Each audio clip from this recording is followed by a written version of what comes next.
الحمد لله رب العالمين والصلاة والسلام على سيد المرسلين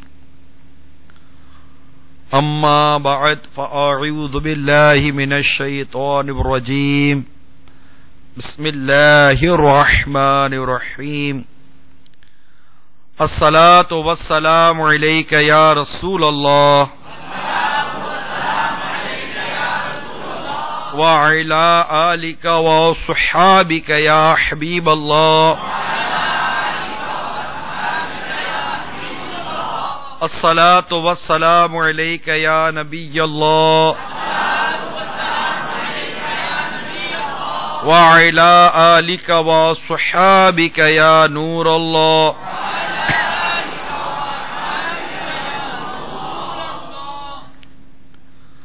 سرکار ذی وقار دو عالم کے مالک و مختار شفیع روز شمار جناب احمد مختار صلی اللہ تعالی علیہ وآلہ وسلم کا فرمان عالی شان ہے، تم میں سے قیامت کے دن میرے سب سے زیادہ نزدیک وہ شخص ہوگا جس نے دنیا میں مجھ پر کثرت سے درود پڑھے ہوں گے۔ صلو علی الحبیب صلی اللہ تعالی علی محمد توبوا الی اللہ صلو علی الحبیب صلی اللہ تعالی علی محمد۔ میٹھے میٹھے اسلامی بھائیوں، پچھلے سلسلے میں ہم نے جو چند مدنی پھول حاصل کیے تھے، جس میں ہمیں یہ بتایا گیا تھا کہ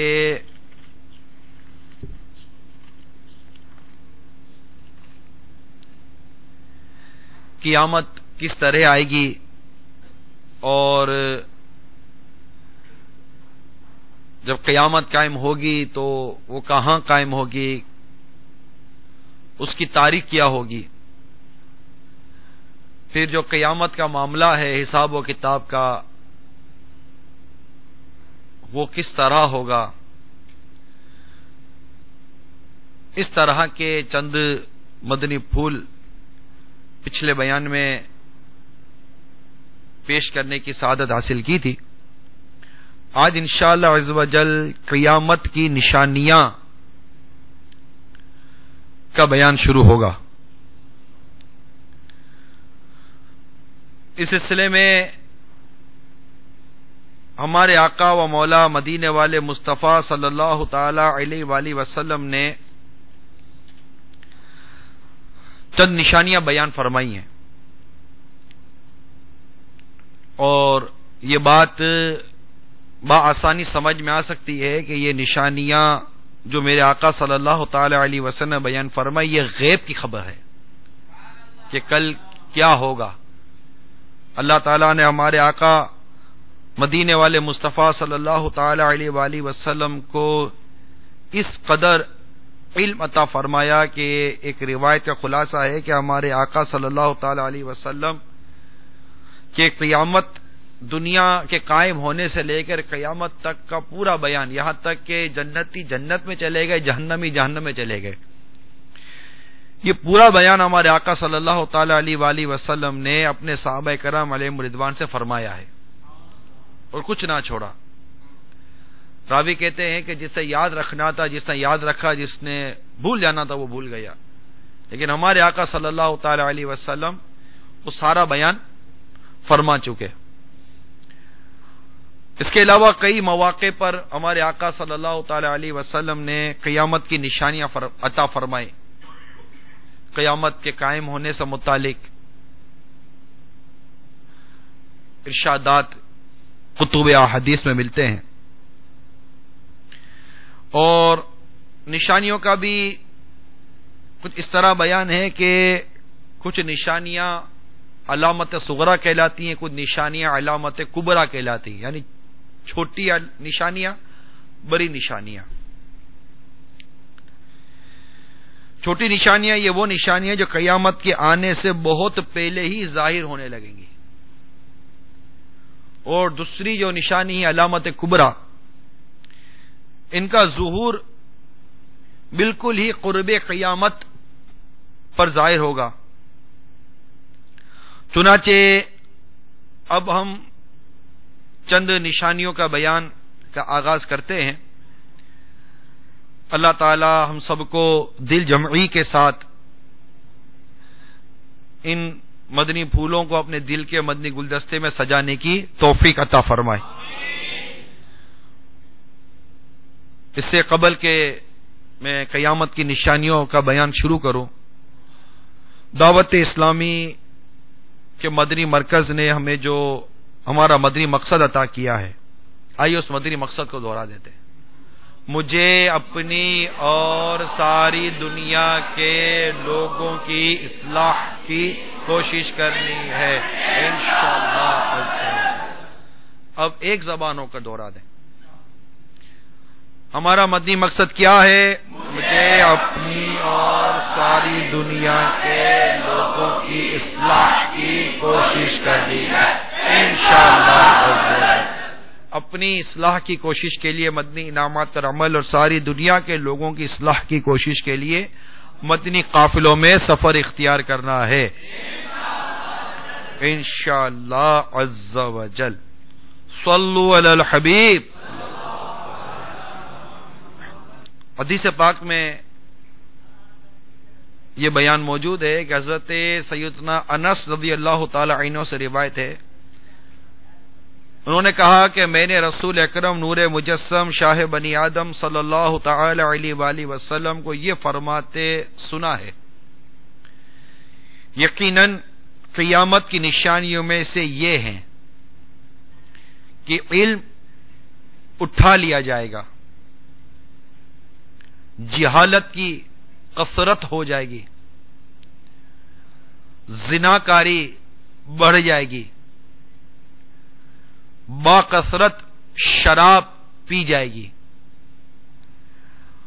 مردوں کی تعداد کم ہو جائے گی، عورتوں کی تعداد بڑھ جائے گی، یہاں تک کہ 50 عورتوں کا انتظام کرنے والا اکیلا ایک مرد ہوگا۔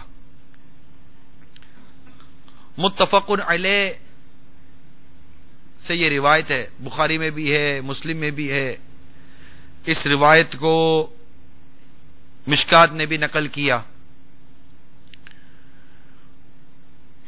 اس روایت میں قیامت کی 6 نشانیاں بیان ہوئی ہیں۔ انشاءاللہ عز و جل ہر نشانی کو بیان کرنے کی کوشش کی جائے گی اور اس کو سمجھنے کی بھی ہم کوشش کریں گے کہ یہ جو نشانی قائم ہوگی تو اس وقت اس جو حدیث پاک میں ارشاد ہوا، مثال کے طور پر پہلی نشانی ہمارے آقا صلی اللہ تعالی علیہ وآلہ وسلم نے یہ ارشاد فرمائی، علم اٹھا لیا جائے گا۔ چنانچہ اول تو یہ سمجھ لیجئے کہ اس علم سے مراد علم دین ہے، علم دنیا نہیں ہے، اس سے مراد علم دین ہے۔ اور دنیا سے جو علم اٹھا لیا جائے گا، اس کی ایک وجہ یہ بیان کی گئی ہے کہ علماء دین ایک کے بعد دوسرے انتقال کرتے چلے جائیں گے، جیسا کہ حدیث پاک میں یہ مضمون موجود ہے کہ ہمارے آقا صلی اللہ تعالی علیہ وآلہ وسلم ارشاد فرمایا، اللہ تعالی علم کھینچ کر نہ اٹھائے گا، بندوں سے کھینچ لے۔ اللہ تعالیٰ علم کھینچ کر نہ اٹھائے گا کہ بندوں سے کھینچ لے، بلکہ علماء کی وفات سے علم اٹھائے گا، حتیٰ کہ جب کوئی عالم نہ رہے گا لوگ جاہلوں کو پیشوا بنا لیں گے، جن سے مسائل پوچھے جائیں گے وہ بغیر علم فتویٰ دیں گے، گمراہ ہوں گے اور گمراہ کریں گے۔ یہ ہمارے آقا صلی اللہ تعالی علیہ وآلہ وسلم نے ارشاد فرمایا کہ ایک حدیث پاک ہم نے یہ سنی کہ قیامت کی نشانیاں میں سے یہ ہے کہ علم اٹھا لیا جائے گا۔ اب اسی ارشاد کو ہم نے حدیث ہی سے سمجھا کہ سرکار صلی اللہ تعالی علیہ وآلہ وسلم نے یہ بھی ارشاد فرمایا کہ علم جو اٹھا لیا جائے گا وہ کیسے اٹھا لیا جائے گا؟ تو اس سے مراد علم کے اٹھ جانے سے یہ ہے کہ اللہ تبارک و تعالی علماء کو اٹھا لے گا، یعنی عالم جو ہے نا وہ انتقال کرنا شروع ہو جائیں گے۔ اور ہمارے شارحین لکھتے ہیں کہ یہ وہ قیامت کی نشانی ہے جس کا ظہور ہم دیکھ رہے ہیں،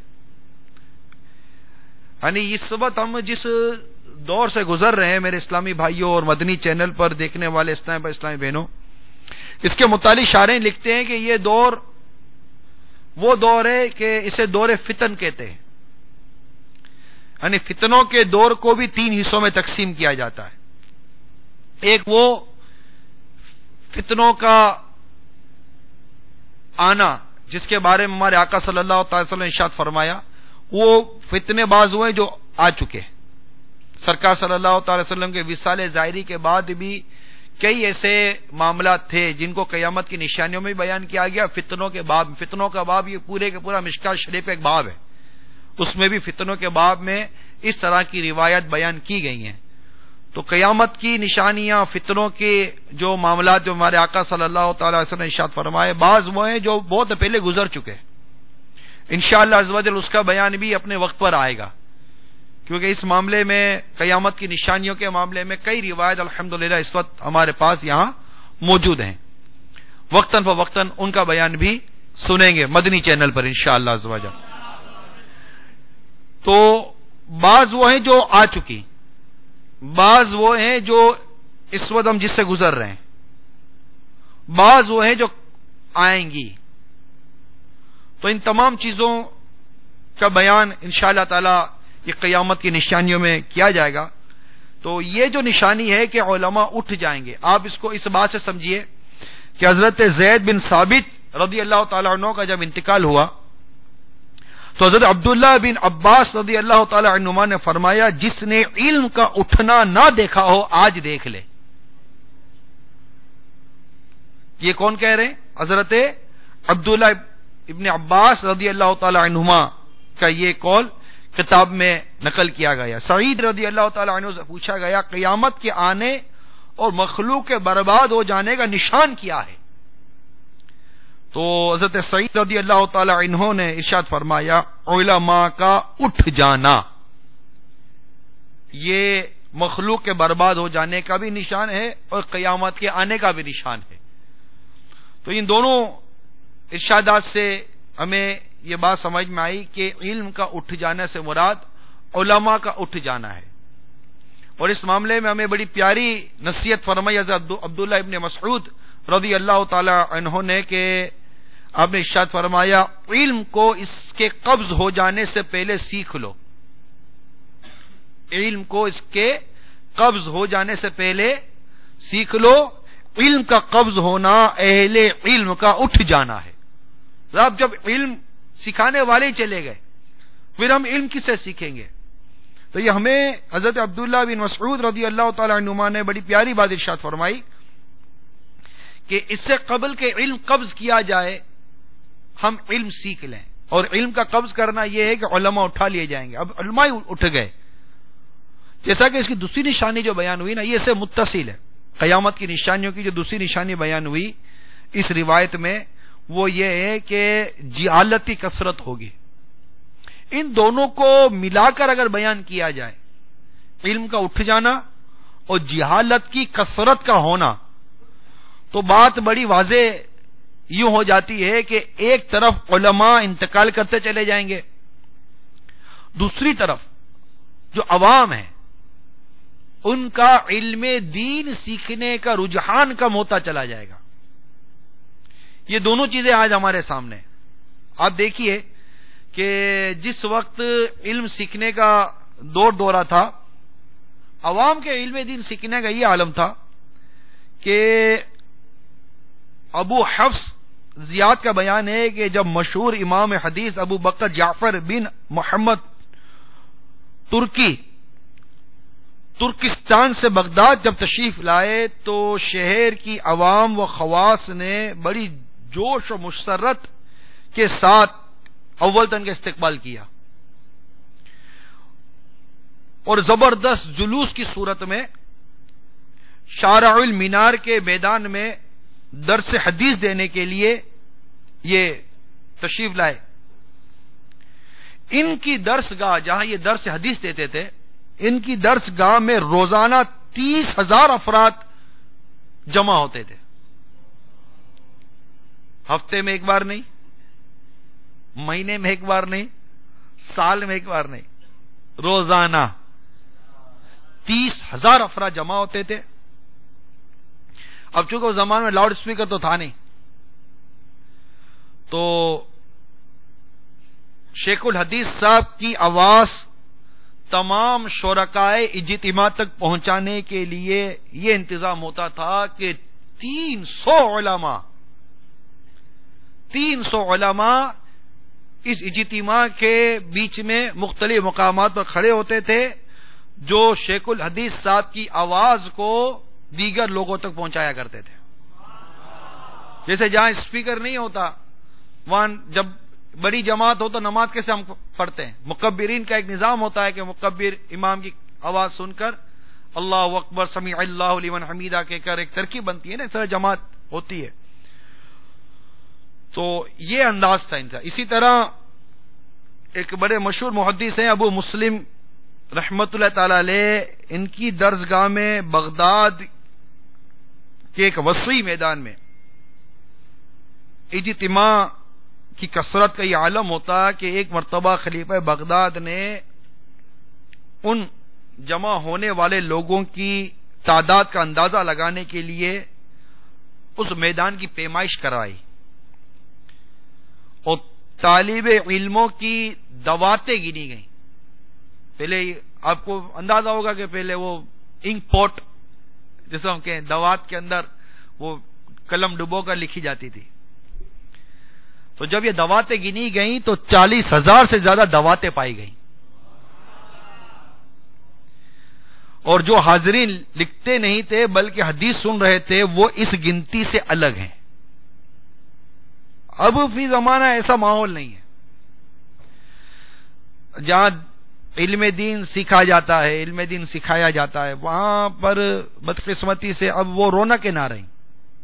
ہاں، رونق کالج میں ہے، رونق یونیورسٹی میں ہے، اور ان پر ایک جنون سا طاری ہے یہ علم، ان علوم کے سیکھنے کا. ایک وقت تھا کہ مسلمان کے گھروں میں حافظ بھی ہوتا تھا، یعنی گویا یوں سمجھے کہ کوئی ایک بچہ کوئی حافظ ہوتا ہو تو ایک بچہ عالم ہوتا ہو. اب بدقسمتی سے وہ دور چلا گیا، اور یہ ہونا ہی تھا بظاہر کہ سرکار مدینہ صلی اللہ تعالی علیہ وسلم کا فرمان کہ اور جو آپ کی زبان حق کے ترجمان سے نکلا وہ ہونا ہی ہونا ہے. جو آقا صلی اللہ تعالی وسلم کی زبان سے نکلا وہ ہونا ہی ہونا ہے. تو میرے آقا صلی اللہ تعالی وسلم نے ہمیں یہ غیب کی خبر دی کہ ایک وقت آئے گا کہ علم اٹھا لیا جائے گا، علماء اٹھا لیے جائیں گے اور جہالت کی کثرت ہوگی. اب جہالت کی کثرت کیا جو سبب علماء نے لکھا وہ بڑی صراحت اور وضاحت کے ساتھ لکھا کہ اس سے مراد یہی ہے کہ لوگ علم دین چھوڑ کر علم دنیا کے پیچھے پاگل ہو جائیں گے. اب کوئی باپ بھی اپنے بیٹے کو عالم بنانے کے لیے تیار نہیں، مفتی بنانے کے لیے تیار نہیں، مبلغ بنانے کے لیے تیار نہیں. بدقسمتی سے داڑھی والا بیٹا ہو تو باپ کو تشویش ہو جاتی ہے، ماں کو فکر ہو جاتی ہے. امام والا ہو تو زیادہ تفکرات پیدا ہو جاتے ہیں، اور اگر مسجد کا راستہ زیادہ پکڑ لے تو پھر سر پر ہاتھ رکھ کے باپ بیٹھ جاتا ہے کہ تیرے مستقبل کا کیا بنے گا. اب یہ بدقسمتی ہے ہماری کہ بچہ اگر مسجد کا راستہ پکڑے تو اب اس سے اچھا مستقبل بنتا کہاں ہے. بچہ اگر داڑھی رکھ لے، عمامہ پہن لے، علم دین سیکھے، عالم بنے، مفتی بنے، تو اس سے اچھا مستقبل کہاں ہے. اصل میں ہماری نظر اس مستقبل، ہم نے مستقبل اپنی اس 20 سالہ، 30 سالہ، 50 سالہ یا 60 سالہ زندگی کو ہم نے مستقبل بنایا ہے. بدقسمتی یہ، یعنی ہر کوئی شخص جو اپنے آپ کو عقل مند اور دور اندیش اگر کہتا بھی ہے، چلے اسی سے سوال کر لیتے ہیں. جو اپنے آپ کو دور اندیش سمجھتا ہے ہم اسی سے سوال کرتے ہیں کہ آپ دور اندیش ہیں، آپ کی دور اندیشی کیا ہے؟ آپ تو 20، 30، 50 سال سے آگے بڑھ ہی نہیں رہے. اگر آپ چارٹرڈ اکاؤنٹنٹ بننے کو اپنا فیوچر پلاننگ کہتے ہیں، جبکہ عبادت سے بالکل لا تعلقی ہے، ریاضت سے لا تعلقی ہے، فرائض اور واجبات پر کوئی عمل نہیں، جھوٹ بھی بولا جا رہا ہے، غیبت بھی کی جا رہی ہے، علم دین سے دور ہے، نہ فرائض کا پتہ، نہ واجبات کا پتہ، نہ حقوق کا پتہ، کچھ بھی نہیں پتہ، نہ جماعت سے نماز پڑھنے کے لیے مسجد میں حاضر ہوتے ہیں، نہ سنتوں کی پابندی، نہ سنتوں کا شعور، نہ سنتوں سے محبت. ایک عجیب و عجیب قسم کی زندگی جو آج کل ہمارے معاشرے کا ایک رجحان ہے، میں اس کی طرف نشاندہی کر رہا ہوں کہ اگر ایسا کوئی معاشرے کا سمجھدار اور دور اندیش کہلانے والا شخص ہے بھی تو اسی سے سوال ہے کہ آپ کی دور اندیشی آپ ہی دیکھ لیجئے کہ آپ کی دور اندیشی اگر ہے بھی تو کوئی چارٹرڈ اکاؤنٹنٹ کے نام پر ہوگی، تو MBA کے نام پر ہوگی، کسی ماسٹرز کے نام پر ہوگی، کسی پروفیشنل ڈگری کے نام پر ہوگی، کسی ڈاکٹری کے نام پر ہوگی، کسی ایسی طرح کی کسی فیلڈ کے نام پر ہوگی. مگر یہ ساری کتنی دور اندیشی 30 سال 40 سال 50 سال کے اندر اندر سارے کے سارا حساب کتاب برابر ہو جائے گا. آلموسٹ ایک ایوریج جو ہمارے معاشرے کی ہے ایک زندگی گزارنے کی، اور وہ بھی پک ٹائم کتنا. ہماری زندگی کا ایک ابتدائی وقت 20 سال لے لیجئے، 18-20 سال لے لیجئے، جس میں بچپن، لڑکپن، نوجوانی اور پھر کچھ جوانی آ گئی، اور اس کے بعد اگر 20 سال کے بعد کوئی آپ کی ایسی میچورٹی لائف، میچور زندگی کا آغاز ہوا، بعد میں اگر شادی ہوئی اور بچے وغیرہ کی اگر کوئی سی ترکیب بنتی ہوئی ہے، تو وہ زندگی کا ایک وہ جس کو ہم کہتے ہیں ٹھہراؤ، اور جس میں انسان بالکل لذت حاصل کر بھی لے گا، دنیا کے عیش و عشرت کے مزے لے بھی لے گا، تو وہ کتنے برس 50 سال 55 سال 60 سال کی عمر میں آ کر تو ویسے بھی لذت زندگی میں کچھ لذت کم سی ہی ہو جاتی ہے، لذت میں کمی واقع ہونا شروع ہو جاتی ہوگی. بظاہر یہی ہے، کیونکہ اس عمر میں پہنچ کر تو کمر کا درد، تو سر کا درد، تو پاؤں کا درد، تو مختلف امراض لگ جاتے ہیں، پھر کچھ فیملیز رسپانسبلٹیز بڑھ جاتی ہیں، اور بھی ذمہ داریوں میں اضافہ ہو جاتا ہے، کمزوری لگ جاتی ہے، آنکھیں کمزور ہو جاتی ہیں، بعضوں کا زبان ساتھ نہیں دیتی، بڑی عمر میں عمر فالج بھی ہو جاتا ہے، تو کئی طرح کی بیماریاں، بڑھاپا تو بیماریوں کا ایک مجموعہ بھی بن جاتا ہے. ہم یہاں آئے مرنے کے لیے، اور مرنا ہے جینے کے لیے. یہاں مستقل جینا نہیں ہے، یہاں ایک دن مرنا ہے، اور جب مر کے زندہ ہونا ہے تو پھر وہاں مرنا نہیں ہے، وہاں جینا ہے، وہاں موت نہیں ہے. وہاں تو موت کو موت آنی ہے، موت تو ایک بار آ گئی، اب وہاں موت نہیں ہے. اب جس زندگی، اب یہ گویا کہ یوں سمجھے کہ دو حصے ہو گئے. اب زندگی کے جس حصے میں موت ہے اس کی اتنی تیاری ہے، اور زندگی کے جس حصے میں حیات بعد الموت جس ہم کہتے ہیں، موت کے بعد جو زندہ ہونا ہے، اللہ تعالیٰ بندوں کو، اپنے بندوں کو زندہ فرمائے گا، جو جہاں ہوگا اسے زندہ کیا جائے گا. قیامت کے بیان میں یہ پچھلے سلسلے میں بیان ہو چکا تھا کہ وہ جہاں بھی ہوگا اس کو اٹھایا جائے گا. اٹھنا تو ہے نا قیامت کے دن، ٹھیک ہے نا، حساب کتاب ہونا ہے، سزا و جزا کا معاملہ ہے، ساری مسلمانوں کے ایمانیات و اعتقادات کا حصہ ہے. تو جس زندگی کا جس حصے میں موت ہے اس کی اتنی تیاری، اور جہاں موت ہی نہیں ہے اس کی تیاری کتنی ہے. تو بیسیکلی فیوچر پلاننگ تو وہاں کی ہے کہ جہاں موت نہیں آنی ہے، جہاں موت کو موت آنی ہے. موت تو یہاں آنی ہے، اور ہر نفس نے موت کا مزہ چکھنا ہے. تو موت تو یہاں آنی ہے، تو موت کی تیاری کیا کی، نزا کے وقت کی تیاری کیا کی، دور اندیش کے لیے عرض کر رہا ہوں. یقیناً ہمیں اپنی اس مختصر زندگی میں خود کو محتاجی سے بچانا ہے، خود کو محتاجی سے بچانا ہے، اپنی اور اپنے بیوی بچوں کی کفالت کرنی ہے، بھیک نہیں مانگنی. لیکن ملینئر بننا، بلینئر بننا، ٹریلینئر بننا، صرف یہی خواب دیکھتے رہنا، یہ کون سی زندگی ہے؟ یہ کون سا فلسفہ ہے؟ یہ تو کوئی زندگی نہیں ہے کہ اسی خواب میں رہے. آخرت سنوارنے کے لیے ہے، بلکہ دنیا میں بھی اگر کاروبار کرتا ہے تو اس میں بھی اگر نیت درست کر لے اپنی کہ میں اس لیے کما رہا ہوں کہ میرے بیوی بچوں کو محتاجی سے بچاؤں گا، خود کو محتاجی سے بچاؤں گا، غیروں سے سوال کرنے سے خود کو بچاؤں گا. اور ساتھ امام غزالی نے بڑی پیاری نیت یہ بھی عطا فرمائی جو مجھے یاد پڑتی ہے کہ اس لیے کسب معاش کرتا ہوں کہ دل جمعی کے ساتھ عبادت کر سکوں گا. یہ بڑی پیاری نیت ہے کسب معاش کے لیے. اس نے کسب معاش اختیار اس لیے کیا ہے کہ میں اللہ کی عبادت کر سکوں دل جمعی کے ساتھ، میرے بیوی بچوں کے جو کفالت کے جو مجھے ٹینشن ہے وہ ختم ہو جائیں. تو ایسی فکر معاش جس کے اندر اللہ کی رضا اور عبادت کو پانا ہے، تو وہ جو روایت میں آتی ہے نا کہ انسان کے بعض گناہ کا کفارہ معاشی تفکرات ہیں، کہ جو معاشی تفکرات اور معاشی فکریں ہوتی ہیں نا، وہ اس کے کئی ایسے گناہ جن کا وہ کفارہ بنتی ہیں. تو وہ اس طرح کی ہیں. یہ غفلت والی تجارت نہیں، یہ غفلت والی تجارت نہیں ہے، بلکہ یہ تو وہ تجارت ہے، یہ وہ پلاننگ ہے کہ جو واقعی فیوچر پلاننگ ہے، کہ میں عبادت کر اس لے رہا ہوں کہ میرا فیوچر بنے گا. کون سا فیوچر؟ ما بعد الموت، مرنے کے بعد اٹھنے والا فیوچر. کیونکہ ہم جانتے نہیں کہ ہمارا قبر کا فیوچر کتنا ہے. بھائی جو چیز نہیں جانتے، ایک پتہ ہی نہیں ہے کتنا عرصہ وہاں رہنا ہے، تو اس کی تو پلاننگ زیادہ مضبوط ہونی چاہیے. پھر یہ طے ہے کہ قبر سے ایک دن اٹھنا ہے، اور 50,000 سال کا دن ہے قیامت کا، جس کا بیان پہلے گزر چکا. وہ 50,000 سال کے دن کی کیا تیاری ہے؟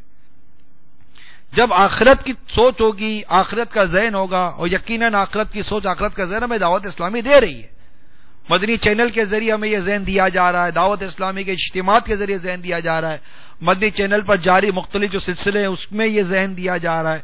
الحمدللہ آپ کو مدنی چینل پر یہ داڑھی والے اسلامی بھائی دکھائے جاتے ہیں، یہ امامے والے اسلامی بھائی دیکھ رہے ہیں، یہ چادروں والے اسلامی بھائی دیکھ رہے ہیں. تو یہ نمازیں دکھائی جا رہی ہیں، نعتیں دکھائی جا رہی ہیں، مناجات دکھائی جا رہے ہیں. تو قرآن کا بیان موجود ہے، حدیث کا بیان موجود، سارے بیانات جو آپ کو مدنی چینل پر دکھائے جا رہے ہیں. اور الحمدللہ دعوت اسلامی خود ان تمام تر عنوانات کے ساتھ، ان تمام تر معاملات کے ساتھ ایک پریکٹیکلی تنظیم ہے، ایک تحریک ہے. اور ہمیں اس مدنی چینل کے ذریعے ایک تحریک سے وابستہ ہونے کا بھی درس دیا جا رہا ہے. ہمیں صرف بیان ہی نہیں سنایا جا رہا، بلکہ ہمیں مدنی چینل کے ذریعے ہمارا ذہن بھی بنایا جا رہا ہے کہ ہم خود کو عملی طور پر دعوت اسلامی سے وابستہ کرتے ہوئے اس مدنی مقصد کو پانے کی کوشش کریں. وہ مدنی مقصد کیا ہے؟ ساری دنیا کے لوگوں کی اصلاح کی کوشش کریں انشاءاللہ عز و جل. علم حاصل کرنے کے جو آسان ترین ذریعے دعوت اسلامی نے ہمیں دی ہیں. الحمدللہ درس نظامی یہ ایک بہترین ذریعہ ہے، عالم کورس. اسی طرح مدنی تربیتی کورس یہ ایک بہترین ذریعہ ہے، مدنی قافلہ کورس بہترین ذریعہ ہے، 30 دن کا مدنی قافلہ بہترین ذریعہ ہے، 12 دن کا مدنی قافلہ بہترین ذریعہ ہے. اسی طرح 3 دن کا مدنی قافلہ بہترین ذریعہ ہے. اس طرح مکتبۃ المدینہ سے جاری ہونے والے مختلف وی سی ڈیز، مختلف CDs, audio CDs, cassettes, اسی طرح مختلف رسالے، مختلف بیانات کی کیسٹیں، اور مکتبۃ المدینہ کی مطبوعہ دیگر کتابیں، بالخصوص فیضان سنت، اس کا مطالعہ. طرح آپ جس مسجد میں نماز پڑھتے ہیں، زے قسمت اس مسجد میں فیضان سنت کا درس ہوتا ہے، وہ درس. اسی طرح رات مدرسۃ المدینہ بالغان، یہی ان میں سے کئی ایسے مدنی کام ہیں جو اسلامی بہنوں میں بھی جاری ہیں. یہ سارے کے سارے علم دین سیکھنے کے ذریعے ہیں جو الحمدللہ اہل علم اسلامی بھائیوں کی صحبت میں رہ کر اور کئی علماء کی صحبت میں رہ کر دعوت اسلامی کے مدنی ماحول میں ان علوم کو سیکھنے کا موقع ملتا ہے. نہ صرف سیکھنے کا موقع ملتا ہے بلکہ دعوت اسلامی تو ہمیں یہ ذہن دیتی ہے کہ سیکھنا ہے اور مدنی قافلوں میں سفر کر کے سکھانا ہے. بڑے بڑے پڑھے لکھوں کو آپ پوچھ لیجئے نماز کے فرض کتنے، نہیں آتا. غسل کے فرض کتنے ہیں، پڑھے لکھوں کو نہیں آتا، بلکہ کتنا ہی اپ ٹو ڈیٹ نظر آتا ہو. ویری سوری ٹو سے، انتہائی معذرت کے ساتھ آپ سے میں یہ بیان کر رہا ہوں کہ اچھے خاصے پڑھے لکھے اپ ٹو ڈیٹ، کہ ہمارے یہاں اپ ٹو ڈیٹ اور ویل پرسنالٹی کا لقب اس کو دیا جاتا ہے جو سوٹی ٹائی اور بوٹ ووٹ کا پیکر بنا ہوا ہو. تو جناب یہ کوئی ویل پرسنالٹی کہلاتی ہے کہ جناب یہ کوئی پڑھا لکھا فرد ہے. اس پڑھے لکھے فرد سے پوچھ لیجئے، ہر ایک کے بارے میں نہیں کہہ رہا، لیکن ایک بہت بڑی تعداد ہے ایسی جس کے بارے میں بیان کر رہا ہوں کہ وہ اگرچہ بہترین پرسنالٹی جو ہمارے معاشرے میں کہلاتی ہے اس کا لقب پا چکے، لیکن ان ویل پرسنالٹی ہولڈرز اسلامی بھائیوں کو نماز پڑھنے نہیں آتی، غسل کرنے نہیں آتا، بلکہ بدقسمتی سے جو کپڑے خود انہوں نے پہنے ہیں وہی کپڑا اگر ناپاک ہو جائے تو ان بیچاروں کو پاک کرنا نہیں آتا۔ اب جس نے کپڑا اپنا ہی کپڑا پاک کرنا ہی نہ سیکھا ہو، وہ کیا کی ویل پرسنالٹی ہو گئی یار، جسے پاک ہونا ہی نہیں آیا، غسل کر کے خود کو پاک کرنا نہیں آیا، کپڑے ناپاک ہو گئے، کپڑا پاک کرنا نہیں آیا، وہ خود ہی فیصلہ کر لے کہ وہ اپنے اس لقب کو پانا چاہتا ہے یا نہیں۔ تو اچھی شخصیت، بہترین شخصیت وہ ہے جسے اسلام کی بنیادی باتیں تو کم از کم پتہ ہوں۔ پڑھا لکھا تو وہ ہے جسے قرآن درست پڑھنا آتا ہو، پڑھا لکھا ہوا ہے جو حدیث پڑھتا ہو، حدیث کو ان کے شارحین کے ذریعے سمجھنے کی کوشش کر سکتا ہو۔ اب جسے قرآن پڑھنا ہی نہیں آتا وہ کیسا پڑھا لکھا ہے؟ جسے کلمہ پڑھنا ہی نہیں آتا وہ کیسا پڑھا لکھا ہے؟ جسے کلمے ہی یاد نہیں ہے، بچپن میں یاد کیے تھے بعد میں بھول گئے کہ بچپن میں کون سا کمانا تھا، بچپن میں پڑھنا آتا تو بچپن میں یاد کیے تھے، بھول گئے۔ وہ قاری صاحب، مولانا صاحب جو گھر پر آتے تھے پڑھانے کے لیے وہ تو چھوٹ گئے، انہیں تو بچے کو تھوڑا سا پڑھایا، 50-100 روپے وہ بیچارے لیتے تھے مولانا صاحب، وہ تھوڑا بہت پڑھا کر چلے گئے۔ بچے سے قاری صاحب مولانا صاحب چھڑوا دیا، مگر آپ نے اسکول نہیں چھڑوائی، اس سے یونیورسٹی نہیں چھڑوائی، کالج نہیں چھڑوائی۔ تو وہ علم جو علم دین ہے وہ ہمارے بچے کے حصے میں ہم نے دیا کتنا، اور وہ علم جو علم دین نہیں ہے وہ ہم نے اپنے بچے کے حصے میں دیا کتنا۔ یہ ماں باپ سوچیں، ہم بھی سوچیں، ہم سب سوچیں، اور یہ ارشاد کی جہالت کی کثرت ہو جائے گی، اس سے ہم خود اپنا دامن بچانے کی کوشش کریں۔ اللہ تعالیٰ عمل کی توفیق عطا فرمائے۔ تو قیامت کی جو نشانیاں ہمارے آقا مدینہ صلی اللہ تعالی علیہ وآلہ وسلم نے ہمیں بیان فرمائی، جس حدیث پاک کو ہم نے آج سنا کہ اس حدیث پاک میں جو 6 نشانیاں ہمارے آقا صلی اللہ تعالی علیہ وآلہ وسلم نے ہمیں عطا فرمائی، ان 6 نشانیوں میں یہ نشانی 2 آج ہم نے سنی، کہ جس میں پہلی نشانی یہ تھی کہ علم اٹھا لیا جائے گا، اس سے مراد علماء کا اٹھ جانا ہے، اور دوسری نشانی ہم نے سنی کہ جہالت کی کثرت ہوگی، اور جہالت کی کثرت کس طرح ہوگی اس کے متعلق بھی ہم نے کچھ وضاحت سنی ہے۔ تو خود کو، اپنے اہل و عیال کو، سب کو دعوت اسلامی کے ماحول سے وابستہ کر دیں کہ الحمدللہ اس ماحول میں علم دین سیکھنے کا موقع ملتا ہے۔ ایک میانہ روی کی زندگی کا درس دعوت اسلامی دیتی ہے کہ حسب ضرورت کمانا بھی ہے، حسب ضرورت گھر بار کو بھی دیکھنا ہے، تو پھر جو عبادت کے اوقات ہیں ان میں عبادتیں کرنی ہے، پھر قافلوں میں سفر کرنا ہے، سیکھنے سکھانے سے، کیونکہ اسلام تو تبلیغ سے پھیلتا ہے نا، نیکی کی دعوت سے پھیلتا ہے۔ تو اب اسلام کو پھیلانے کے لیے بھی وقت دینے کے متعلق قربانی کا جذبہ دعوت اسلامی دیتی ہے۔ تو الحمدللہ یہ تحریک بڑی پیاری تحریک، اور کیوں نہ ہو کہ اس تحریک کا بانی بڑا پیارا ہے۔ آپ دیکھیے یہ ماشاءاللہ جب تحریک کے بانی کا نام آیا ہے تو کیسے ہمارے استماع کے چہرے کھل کھل آ گئے ہیں، ان کے چہروں پر رونق آ گئی، اور ان کے چہروں پر رونق کیوں نہ آئے کہ یہ جانتے ہیں کہ ہمارے چہرے پر داڑھی ہے تو یہ کس کی برکت ہے، ہمارے سر پر امامہ ہے تو کس کی برکت ہے، کل پینٹ شرٹ پہننے والا اگر آج مدنی لباس پہنتا ہے تو کس کی برکت ہے، بے حیائی کرنے والا کل اگر آج پردے میں پردہ کر کے حیا کا مجسمہ بنا ہوا ہے تو کس کی برکت ہے۔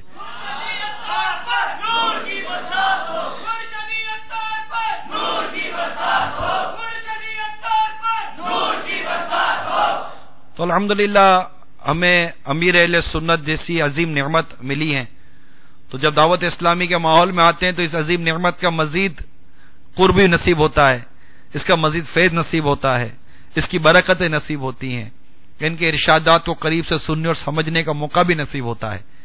تو تمام اسلامی بھائی اور مدنی چینل موجود اسلامی بھائی اور اسلامی بہنیں کوشش کریں اپنے آپ کو دعوت اسلامی کے مدنی ماحول سے وابستہ کریں، اور اپنے بچوں کو بھی مدنی ماحول سے وابستہ کر دیں۔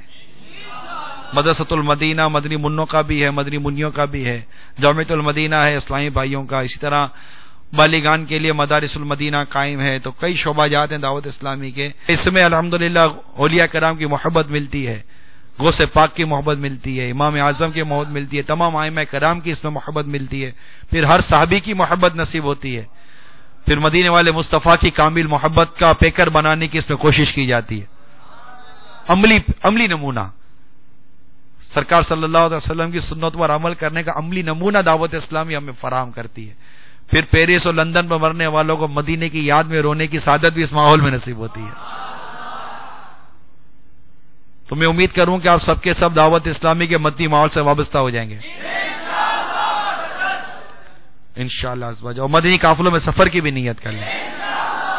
اللہ تعالی ہم سب کو عمل کی توفیق عطا فرمائے اور ہم سب کو مدنی چینل سے وابستہ رہ کر علم دین مزید سیکھنے کی توفیق عطا فرمائے۔ اللہ تعالی ہم سب کو عمل کی توفیق عطا فرمائے، آمین بجاہ نبی جی الامین صلی اللہ تعالی علیہ وسلم۔ اب انشاءاللہ عز و جل دوسرے سلسلے میں ہم قیامت کی نشانیوں کی سے متعلق مزید جو بیان ہوئی ہے نشانیاں وہ سنیں گے۔ مدنی چینل سے وابستہ رہیے، دیکھتے رہیے، اللہ تعالی عمل کی توفیق عطا فرمائے، آمین بجاہ نبی جی الامین صلی اللہ تعالی علیہ وآلہ وسلم۔